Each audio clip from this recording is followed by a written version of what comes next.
As the closing minutes of Oppenheimer approach, and just when we begin to think that Strauss will clear the Senate hearings and join the US cabinet, Dr. Hill testifies against Strauss. Louis Strauss is revealed to have framed Oppenheimer this whole time. But why?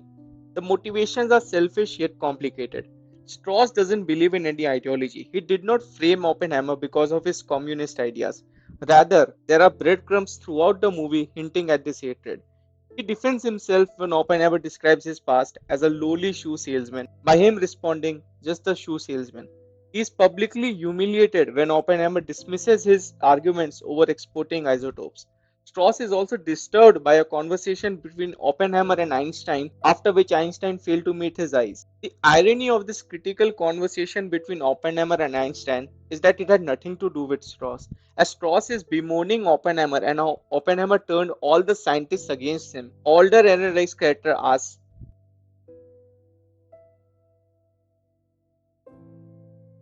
that turns out to be the case. Strauss is selfish and he lacks the awareness and understanding to see beyond himself. But the reason he worked so well in the movie is because of the nuance that Robert Downey Jr. brought to this character. As I said, in a movie where everyone was targeting Oppenheimer just because of his ideologies, Strauss was targeting him just for his personal sake.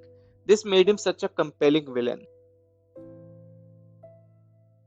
Earlier in the film, Oppenheimer asks Einstein about the possibility that an atomic bomb explosion could cause the atmosphere to ignite, which would lead to the entire world being up in flames. At that moment, Einstein's answer was to stop it, even if there is the slightest possibility of that happening.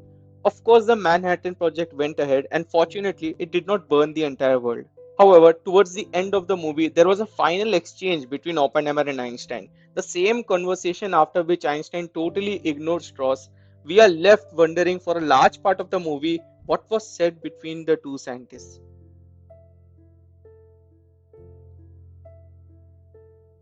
Oppenheimer delivered one of the most truly haunting lines of dialogue in the film. The final montage of shots shows that rather than a chain reaction that would destroy the world, Oppenheimer is visualizing that the work of the Manhattan Project led to the development of increasingly deadly weapons that, if used, would bring the destruction of all mankind. Today, there are over 12,500 nuclear warheads worldwide, and almost 90% of them belong to two countries, the United States and Russia. These weapons of mass destruction are able to destroy whole cities and kill millions of people. They have long lasting effects on the environment and future generations due to the radioactive contamination. They have been used only once by the United States in 1945 in Hiroshima and Nagasaki in the final stages of World War II. Despite the devastating nature of nuclear weapons, some countries have been carrying out nuclear tests regularly. The bombs dropped in Japan were also just the atomic bomb and not the hydrogen bombs, which is supposed to be 1,000 times more dangerous. A nuclear weapon has never been used since 1945. In the movie, Oppenheimer explains how the destruction caused by a nuclear bomb will stop people from ever using it again. He hoped that the bombings in Japan would bring an end to all wars. In a dark way, he was right. To this day, we have not seen something akin to World War III.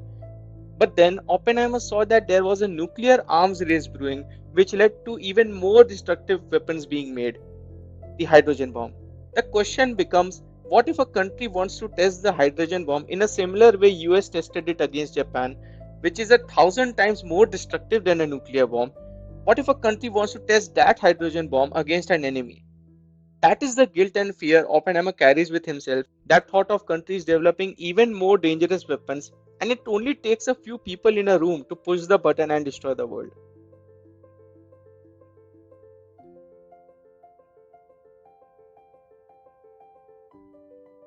Here, Oppenheimer sees himself not as Vishnu, a god with the power to destroy the world, but rather as Prince Arjun, who was faced with the unwanted prospect of going to war in order to fulfill his duty of protecting his people.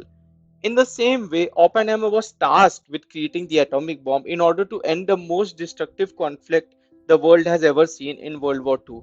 But after witnessing such a catastrophic destruction caused by the atomic bomb, Oppenheimer spent the rest of his life hoping to convince the rest of the world never to use such a weapon ever again, often failing. Oppenheimer never fought against the people who went after him, as he wanted to repent for the sins he believed he did in the past, as a way to ask forgiveness.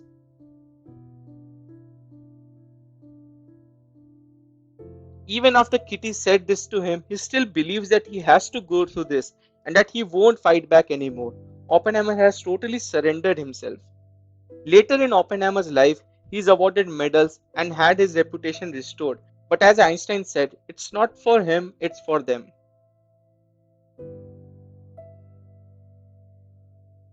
Many thanks for watching. Please do subscribe and like if you like what you see. It helps the channel a lot and encourages me to work more on the one thing I love the most, movies.